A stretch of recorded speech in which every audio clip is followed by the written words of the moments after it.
మనుష్యులు మీ సత్క్రియలను చూచి పరలోకమునందున్న మీ తండ్రిని మహిమపరచబడినట్లు వారి ఎదుట మీ వెలుగు ప్రకాశింపనీయుడి. చిన్న మాట ప్రార్థన చేసుకుందాం. పరిశుద్ధుడు అయిన మా తండ్రి, ప్రేమ నమ్మకం కలిగిన మా ప్రియ పరలోకపు ప్రభువా, నీ ఘనమైన పరిశుద్ధమైన శ్రేష్టమైన నామానికి కోట్ల కొలది స్తోత్రాలు స్తుతులు చెల్లించున్నాం. ఇంతవరకు ఆరాధనలో తోడుగా ఉండి నడిపించి పరిశుద్ధుడు అని జ్ఞాపకము చేసుకొనుటకు నీవు చూపుతూ వచ్చిన విధానాన్ని బట్టి నీకు వందనాలు. మరి ప్రభువా, అల్పుడను అభాగ్యుడనే నేను నీ పక్షముగా నిలవబడి నీ మాటలు బోధించినట్టుండగా ప్రభు, నీ ఆత్మచేత నింపి నీవే నన్ను వాడుకొనుదు అని నమ్ముచున్నాం. మరి ప్రభువా, అయినా వచ్చిన వారితోనూ మాతోనూ నాతోనూ నీవే తేటగా స్పష్టముగా మాట్లాడదు అని నమ్మచ్చు. వినుచున్న వారికి వినుబుద్ధిని కలగచేయండి.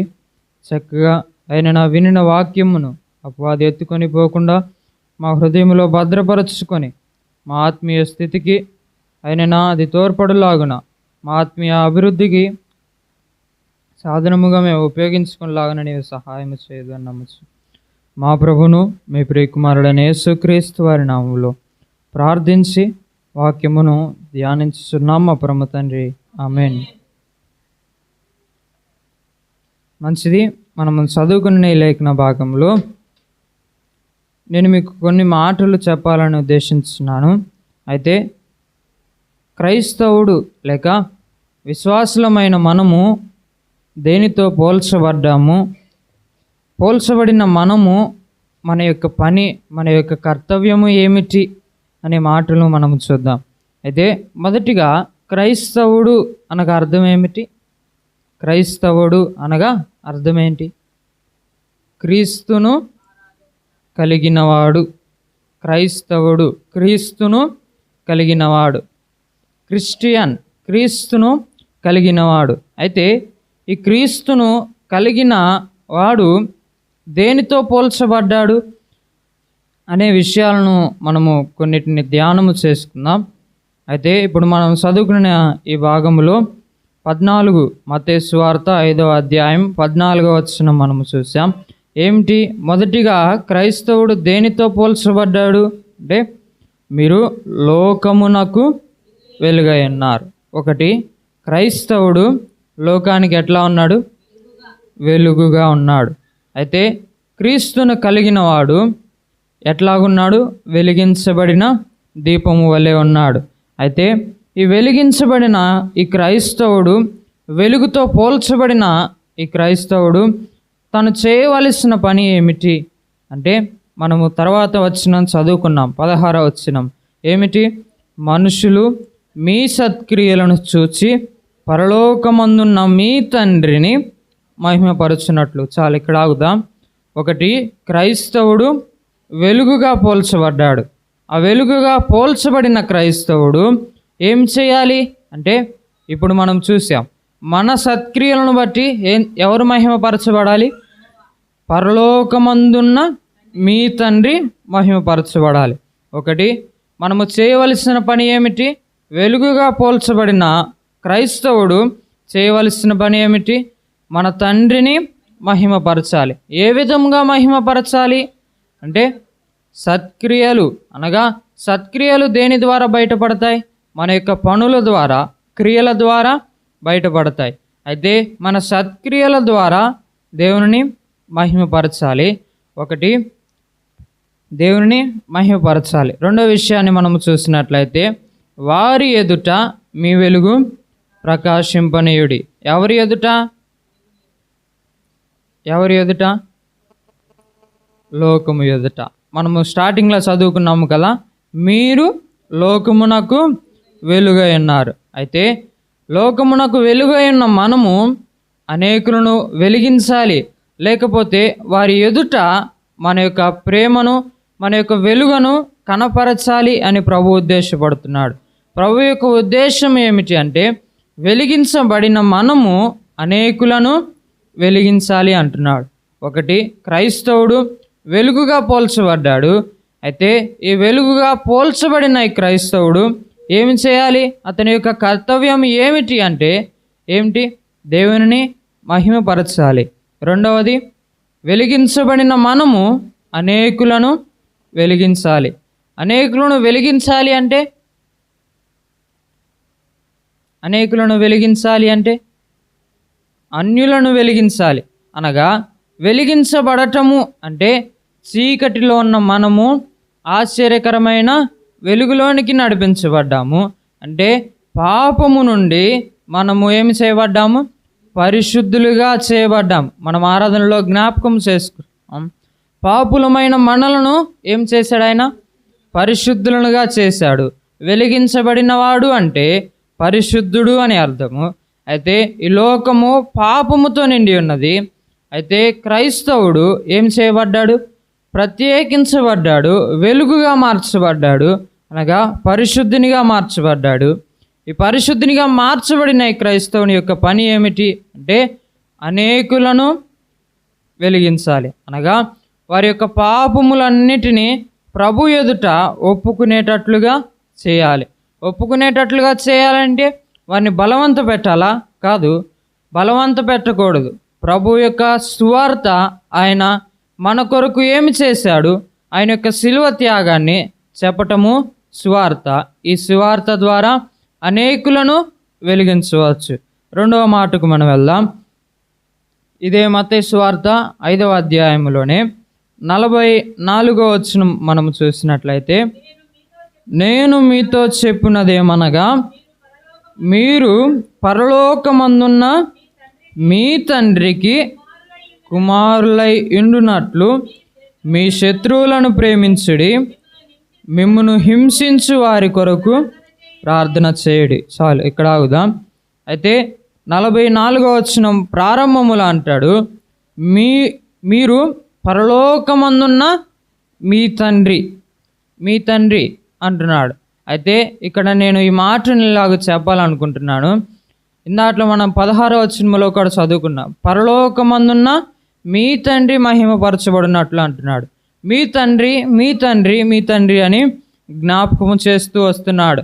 అయితే అక్కడ నేను అర్థం చేసుకున్నాను. పరలోకమందున్న మీ తండ్రికి కుమారులై అంటున్నాడు. అయితే ఇండైరెక్ట్గా ప్రభు ఏమంటున్నాడు?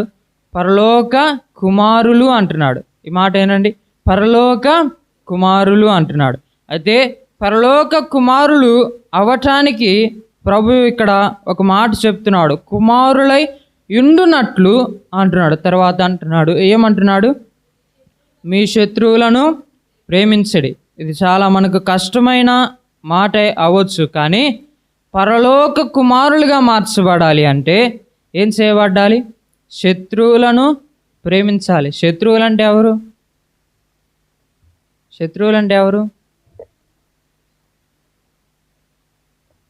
ఎవరు లేరా మనకి శత్రువులు? అయితే మంచిది. శత్రువులు అనగా మనల్ని ద్వేషించేవాళ్ళు. మనం ద్వేషించేవారు ఎవరు? శత్రువులు. మనము ఎదగటము, మనం అభివృద్ధి పొందటము వారికి ఇష్టము లేదు అనబడిన వాళ్ళు శత్రువులు. అయితే వారిని ఏం చేయాలంటున్నాడు? ప్రేమించడి అంటున్నాడు. మనము ఎదుగుతున్న వాళ్ళము, అయితే మనం అభివృద్ధి పొందుతున్నాము, మనం అంటే వారికి ఇష్టము లేదు. అయితే ఇప్పుడు ఇష్టము లేని వారిని ఏం చేయాలి?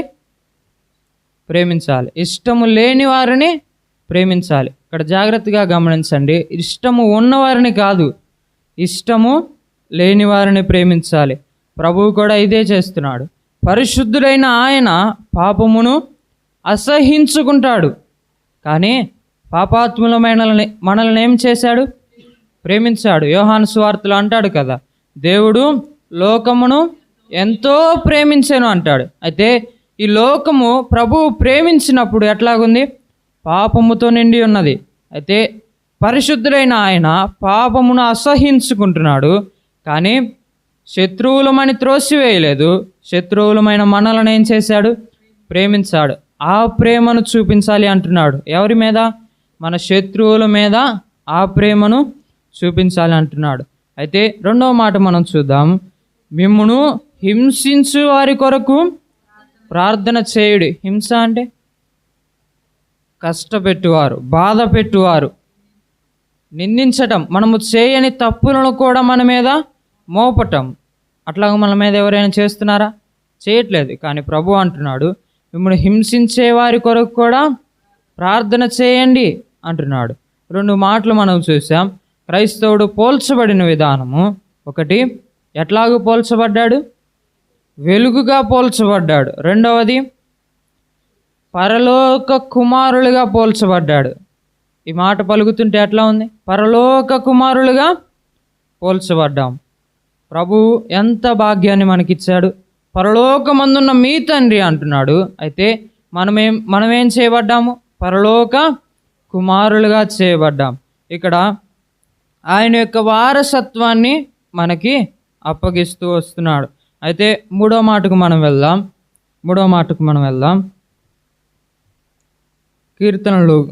కీర్తనల గ్రంథం మొదటి కీర్తన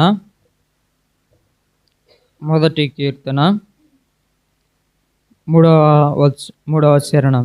అతడు నీటి కాలువల యోరాను నాటబడినదై ఆకు వాడక తన కాలమందు ఫలమిచ్చు చెట్టు వలె నుండును, అతడు చేయునదంతయు సఫలమగును. చాలు, ఇక్కడ ఆగుదాం. అయితే ఒకటి వెలుగుగా పోల్చబడ్డాడు, 2 పరలోక కుమారులుగా పోల్చబడ్డాడు, 3వది ఇక్కడ ఏం చేస్తున్నాడు? చెట్టు వలె పోల్చబడ్డాడు.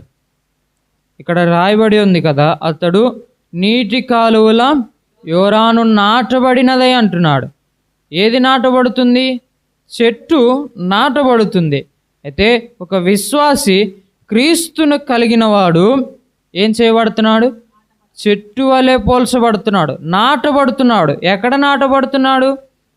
నీటి కాలువల యోరాన నాటబడుతున్నాడు. అయితే ఈ మాటకు ఆధారముగా యోహాను సువార్తలో అంటాడు, యోహాను సువార్త 15వ అధ్యాయం 5వ వచనం. ద్రాక్షవల్లిని నేను, తీగలు మీరు. ఎవడు నా యందు నిలిచియుండునో, నేను ఎవని యందు నిలిచియుండునో వాడు బహుగా ఫలించును. నాకు వేరుగా ఉండి మీరేమీ చేయలేడు. అయితే ఒక రక్షించబడిన విశ్వాసి చెట్టుగా పోల్చబడ్డాడు. ఇక్కడ ప్రభు అంటున్నాడు, ద్రాక్షావళిని నేను అంటున్నాడు. అయితే తీగలు మీరు అంటున్నాడు. అయితే రక్షించబడిన విశ్వాసి క్రీస్తును కలిగిన ఒక క్రైస్తవుడు ఎట్లాగూ పోల్చబడుతున్నాడు?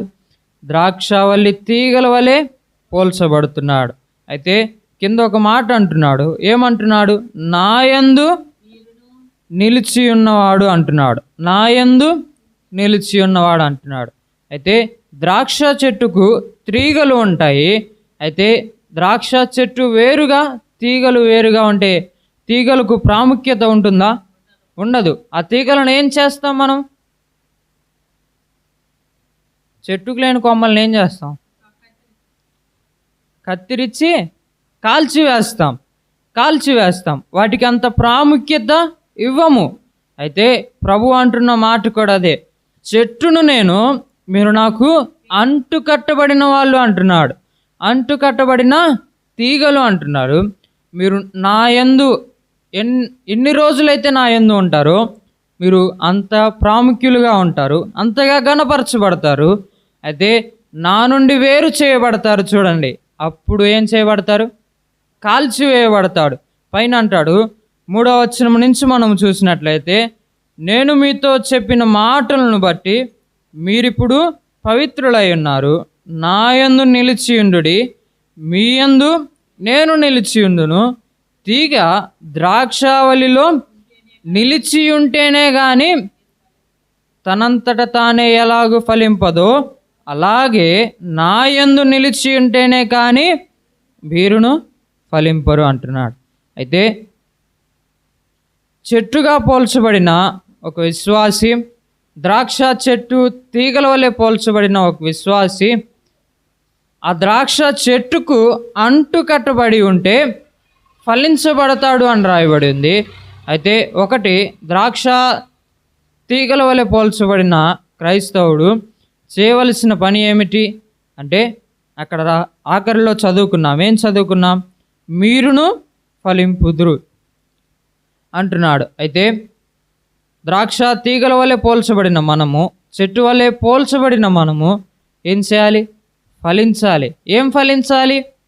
ఏ ఫలాలు ఫలించాలి అంటే నేను కొన్ని మాటలు మీకు చెప్తాను.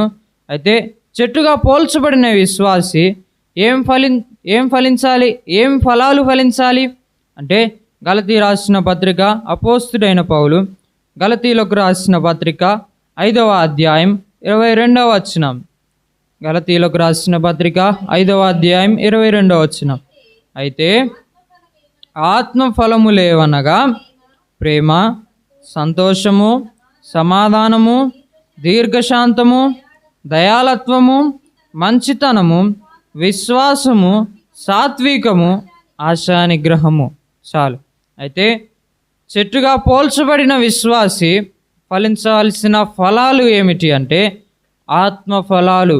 ఆత్మఫలాలు అంటే ఏమిటి? ఇక్కడ రాయబడి ఉంది.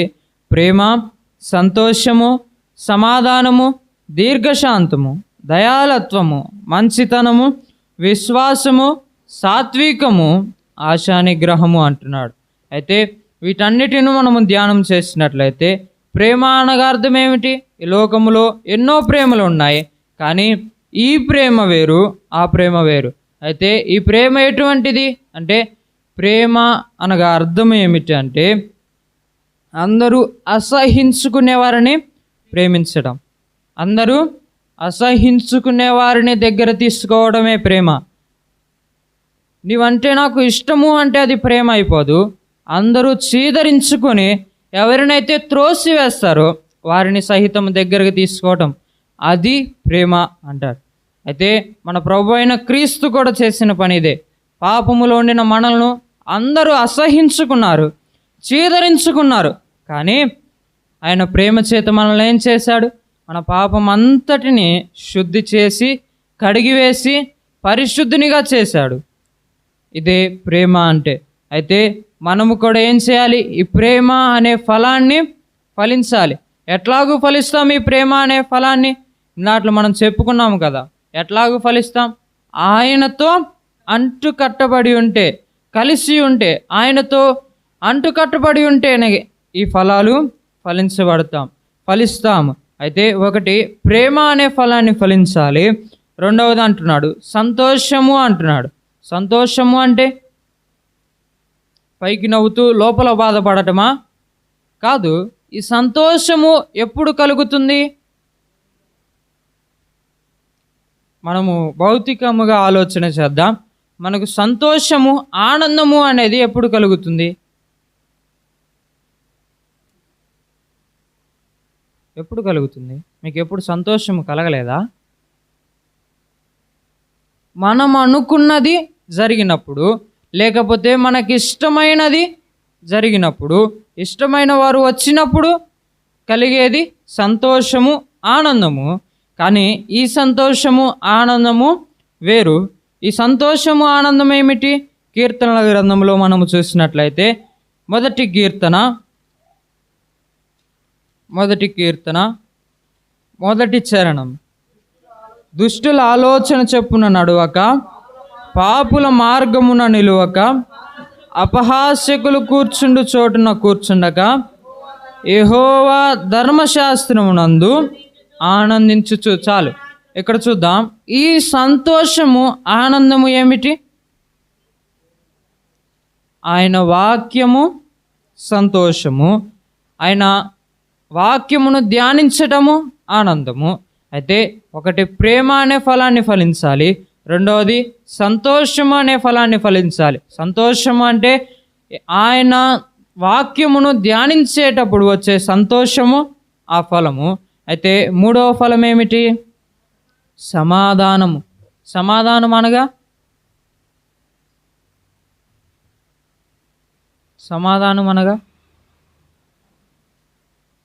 ప్రశ్నకు సమాధానం ఇవ్వడమా? కాదు. సమాధానము అంటే ఇద్దరి మధ్య గొడవ ఉంటే ఆ గొడవను తీర్చటము సమాధానం.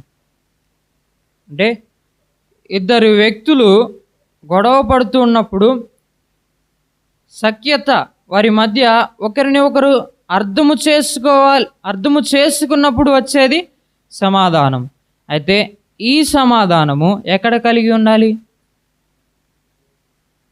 దేవుని యొద్ద కలిగి ఉండాలి. రోమాపత్రికలో అంటాడు కదా, దేవునితో మిమ్ములను సమాధానపరచడానికి ఆయన కుమారుని ఈ లోకానికి పంపించాడు అంటాడు. అయితే క్రీస్తుతో మనము సమాధానము కలిగి ఉండాలి. అయితే సంఘములో ఈ సమాధానము ప్రాముఖ్యమైనది. ఒకరిని ఒకరు అర్థము చేసుకోలేకపోతే సంఘము చీల్చివేయబడుతుంది, ఎవరికి వారు చీల్చివేయబడతారు. కానీ సమాధానము అనేది ప్రాముఖ్యమైనది. ఇంకొక ఫలం ఏమిటి? దీర్ఘశాంతము అంటున్నాడు. దీర్ఘశాంతము అంటే మనకు అసలు లేని పదం ఇది. ఏంటి? దీర్ఘశాంతము, సహించటము. బస్ లేట్ అయితే మనం సహించగలుగుతామా? లేదు. కానీ ప్రభు అయిన క్రీస్తు మనం ఎన్ని పాపాలు చేసినా, ఆయన శరీరధారిగా వచ్చినప్పుడు ఎన్ని బాధలను పెట్టినా ఏం చేశాడు? సహించాడు. అటువంటి సహనము కలిగి ఉండండి అంటున్నాడు. క్రీస్తును పోలి ఉన్నవాడు, అనగా క్రీస్తును కలిగి ఉన్నవాడు ఎట్లాగ ఉండాలి? సహనము కలిగి ఉండాలి. కోపం ఉందా? ఆవేశం ఉందా? అయితే దాన్ని తగ్గించుకోవాలి. నిజముగా కొంతమందిని కదిలిస్తే చాలు ఆవేశం విరుచుకుపడుతూ ఉంటారు. కానీ ప్రభు అంటున్నాడు, క్రీస్తును కలిగిన వాడు ఆవేశపడడు, తొందరపడడు, తొందరగా నిర్ణయాలు తీసుకోడు, ఆవేశముతో నిర్ణయాలు తీసుకోడు. శాంతము వహించి ఆలోచనలు తీసుకుంటాడు. ప్రభు కోరుకుంటుంది కూడా అదే. విశ్వాసులమైన మనము శాంతము కలిగి ఉండాలి. ఆయన రాకడ కొరకు ఎదురు చూచేవారిగా ఉండాలి. అయితే మరొక ఫలానికి మనం దాటి వెళ్దాం. 5వ ఫలం ఏమిటి? దయాళత్వం. అలాగే 6వది మంచితనము అంటున్నాడు. మంచితనము అంటే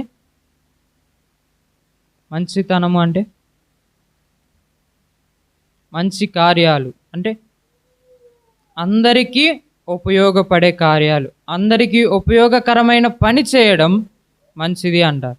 అంటే అందరికీ ఉపయోగకరమైన పనిని చేశామంటే ఏమంటారు? వీడు మంచివాడురా, మంచి పని చేశాడు అంటారు. అయితే మంచితనము అనేది క్రీస్తును కలిగిన వాడిలో ఒక భాగముగా ఉండాలి. అయితే మరి ఒక ఫలానికి మనం దాటి వెళ్దాం. విశ్వాసము అంటున్నాడు. మన పేరేమిటి? మన పేరేంటి? విశ్వాసులం. ఉందా విశ్వాసం? అయితే ప్రభు అంటున్నాడు, క్రీస్తును కలిగిన వాడిలో ప్రాముఖ్యముగా ఉండవలసినది విశ్వాసం. ఒక విశ్వాసి జీవితములో ఉండవలసినది ఏమిటి? పేరుకు విశ్వాసి. అయితే మనలో విశ్వాసం ఉందా? ఒకసారి ఆలోచన చేసుకుందాం. మనలో విశ్వాసం ఉందా? ప్రభు అడుగుతున్నాడు, నీవు ఫలించాల్సిన ఫలాలు అనేకమైనవి ఉన్నాయి. వాటిలో కొన్ని ఫలాలైనా ఫలించామా లేదా? ప్రేమ అనే ఫలం ఉంది, సంతోషం ఉంది, సమాధానం ఉంది, దీర్ఘశాంతం ఉంది, దయాళత్వం ఉంది, మంచితనం ఉంది, విశ్వాసం ఉంది, సాత్వికం ఉంది. అంత మాత్రమే కాదు, ఆశానిగ్రహం ఉంది. వీటన్నిటిలో ఏ ఫలాలు ఫలించున్నాం మనం? ప్రభు అడుగుతున్నాడు, విశ్వాసివైన నీలో విశ్వాసం ఉందా? మనం ఒకసారి ఆలోచన చేసుకుందాం. విశ్వాసులమైన మనలో ఉండవలసిన ప్రాముఖ్యమైనది విశ్వాసం. విశ్వాసం లేనిది, విశ్వాసికి విశ్వాసం అనేది ఎట్లాంటిది? ఊపిరి లాంటిది. నిజముగా విశ్వాసులమైతే, మనలో విశ్వాసము లేకపోతే మృతతుల్యమైన దేహాలు ఇవి. మనము చనిపోయిన వారమే. విశ్వాసములో మనము చనిపోయిన వారమే. మనలో విశ్వాసం అనేది ప్రాముఖ్యమైనది. దాటి వెళ్దాం. తర్వాతది ఏమిటి? సాత్వికము. అయితే మత్తయి సువార్త 5వ అధ్యాయం మనం చూసినట్లయితే మత్తయి సువార్త 5వ అధ్యాయం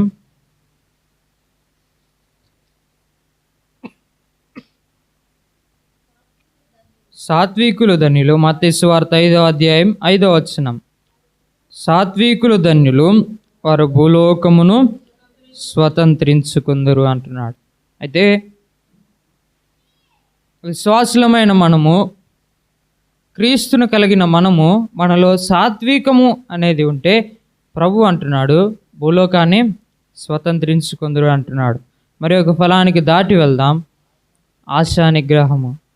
ఈ మాటకు అర్థం ఏమిటి? ఆశ నిగ్రహము. ఆశను నిగ్రహించుకోవడం అంటే ఒక పనిని మనము చేయకూడదు అని ఫిక్స్ అయిన పనిని మనము చేయకుండా ఉండడమే నిగ్రహము. అయితే ఆశా నిగ్రహము దేనిలో ఉండాలి? విశ్వాసములో ఉండాలా? కాదు. ఆశా నిగ్రహము ఎక్కడ ఉండాలి? లోకం వైపు చూసినప్పుడు, అరే నేను ఇంత బాగుండే లోకంలోంచి నేను బయటకు వచ్చానా అని అనిపిస్తుంది. కానీ నిజానికి ఆ లోకం అట్లా ఉండదు. అపవాది మన కళ్ళకు ఈ లోకాన్ని ఎంతో అందంగా కనబడేటట్లు చేస్తాడు. కానీ నిజానికి లోకములో ఇవేవి ఉండవు. ఏముంటుంది? ఇప్పుడు కోపము, పగ, శత్రుత్వము ఇవన్నీ ఉంటాయి. కానీ మనము ఇక్కడ నుంచొని లోకాన్ని చూస్తే ఏమర్థం అవుతుంది? ఇంత బాగుంది లోకం, ఇట్లాగ జైల్లో బంధించిన పావురాల్లాగా ఇట్లాగున్నామేమిటి అని అనిపిస్తుంది. కానీ మనం ఆ ఆశను నిగ్రహము చేసుకోవాలి. ఏ ఆశ? లోకాన్ని చూసి ఆశపడతాము. ఈ లోకంలోనికి వెళ్ళి నేను కూడా ఇట్లాగూ ఉంటే బాగుండు అని అనిపిస్తుంది. కానీ ప్రభు అంటున్నాడు, అట్లాంటి ఆశలు పెట్టుకోకు నాయనా. నేను వచ్చేటప్పుడు అట్లాంటి ఆశలు పెట్టుకున్నావు అనుకో, నీవు పరలోక కుమారుడివి కాదు, నువ్వు నా కుమారుడివి కాదు, నువ్వెవరో నాకు తెలియదు అంటాడు.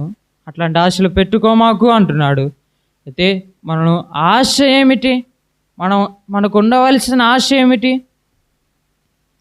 నా ప్రభువు నా కోసం వస్తాడు, నా తండ్రి నా కోసం వస్తాడు, నేను కూడా పరలోక కుమారునిగా చేయబడతాను, నేను కూడా పరలోకానికి వెళ్తాను అనే ఆశ ఉండాలి తప్ప ఈ లోకానికి నేను కూడా వెళ్ళాలి, ఈ లోకంలోనికి నేను కూడా వెళ్ళి ఆ ఆనందాలను అనుభవించాలి అనే ఆశ ఉందా? ప్రభు అంటున్నాడు, ఆశ పెట్టుకోవద్దు. అటువంటి ఆ తలంపును నీలోంచి తీసివేయి అంటున్నాడు. అయితే ఇందాట్లో మనం చూసాము కదా, చెట్టుగా పోల్చబడిన విశ్వాసి యోహాను సువార్త 15వ అధ్యాయంలో అంటాడు.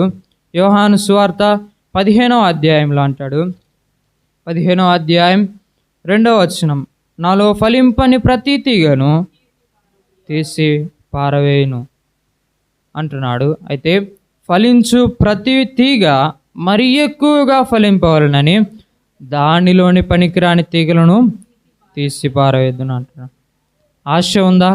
నీవు ఫలించుతున్నావు, సరే, విశ్వాసీ జీవితంలో కొనసాగుతున్నావు, బాగానే ఉంది. కానీ నీలో ఫలించకుండా ఏవైతే ఆపుతున్నాయో ప్రభువును ఒక మాట అడగండి. ప్రభువా, నేను ఫలించకుండా ఏమైతే నన్ను అడ్డగిస్తున్నాయో, ఆపుతున్నాయో వాటిని తీసివేయండి, వాటిని నాలో నుంచి తీసివేయండి ప్రభువా. లోకము మీద ఆశ ఉందేమో, నాలో నుంచి దాన్ని తీసివేయండి.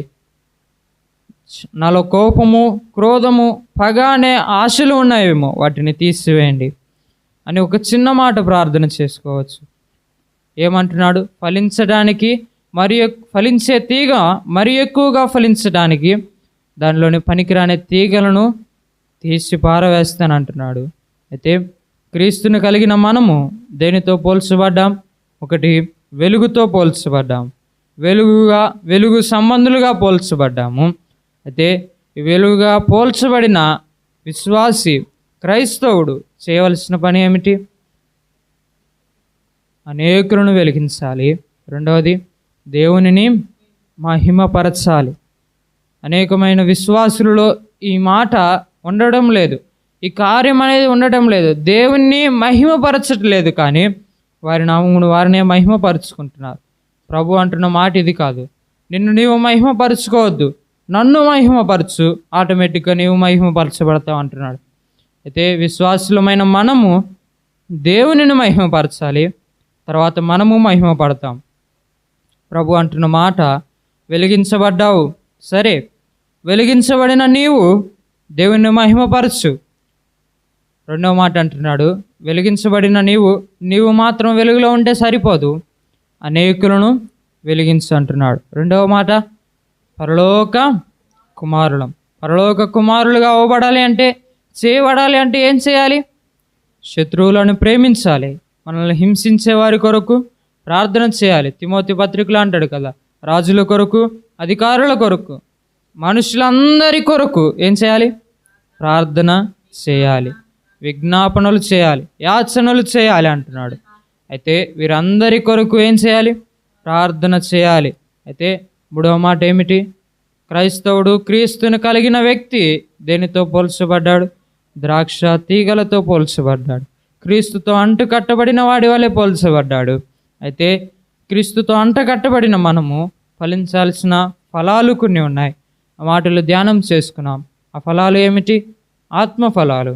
ఎన్ని ఉన్నాయి ఆత్మఫలాలు? 9 ఆత్మఫలాలు మనం జ్ఞాపకం చేసుకున్నాం. ఒకటి ప్రేమ అనే ఫలము, రెండవది సంతోషము, మూడవది సమాధానము, తర్వాత దయాళత్వము, దీర్ఘశాంతము, తర్వాత మంచితనము, సాత్వికము, విశ్వాసము, ఆశ, నిగ్రహము. ఈ ఫలాలు మనం కలిగి ఉన్నామా లేదా? ఒక చిన్న మాట ఒకసారి జ్ఞాపకము చేసుకోండి. ప్రేమ అనే ఫలము కలిగి ఉన్నామా? ఈ లోకాన్ని చూసి ఆశపడుతున్నామేమో. ప్రభు హెచ్చరిస్తున్నాడు, ఆశపడవద్దు. ఈ లోకాన్ని చూసి ఆశపడవద్దు, ఈ లోకము కొరకు ఆశపడవద్దు. ఈ లోకమంతా మట్టి. ఒక పాట ఉండింది కదా, ఆశపడకు ఈ లోకము కోసం చెల్లెమ్మ, నీవు ఆశించేది అంతా ఏంటి? మట్టే. లోకమంతా ఏంటి? మట్టి. నీకు బంగారం ఇస్తారంటుంటే దేవుడు మట్టిని కోరుకుంటున్నావు. ప్రభు హెచ్చరిస్తున్నాడు, ఈ లోకము నీకు బంగారం వల్లే కనపడవచ్చు, కానీ దీని వెనక ఉందంతా మట్టే. ప్రభు అంటున్నాడు, ఇదిగో నేను నీకు బంగారం ఇస్తాను, నిన్ను రాజుగా చేస్తాను, బంగారు వీధుల్లో నడిపిస్తాను, నీ పాదముల కింద ఉంటుంది బంగారము. కానీ మనం అంటున్నాం, ఈ లోకములో ఉన్న బంగారం నాకు కావాలంటున్నాం. ప్రభు అంటుంది, అది కాదు, నీ ఆశను విడిచిపెట్టు. ఈ లోకమంతా ఒక మట్టే. ప్రభువు ఆ బంగారు వీధులలో తిప్పుతానంటున్నాడు. ఈ మాటను మనము జ్ఞాపకము చేసుకుందాం. ప్రభు ఈ మాటలు మన వెనుకిట్లో దీవించి మనం అట్లా ఉండులాగున సహాయము చేయనుగాక. ఆమెన్. ఈ వీడియో మీకు నచ్చినట్లయితే లైక్ చేయండి మరియు షేర్ చేయండి. సబ్స్క్రైబ్ చేయడం మాత్రం మర్చిపోకండి. సబ్స్క్రైబ్ బటన్ పక్కనే ఉన్నటువంటి గంట సింబల్ కూడా మీరు నొక్కండి. అప్పుడు మాత్రమే మేము అప్లోడ్ చేసే ప్రతి కొత్త వీడియో నోటిఫికేషన్ ద్వారా మీకు అందుతుంది. Thank you for watching.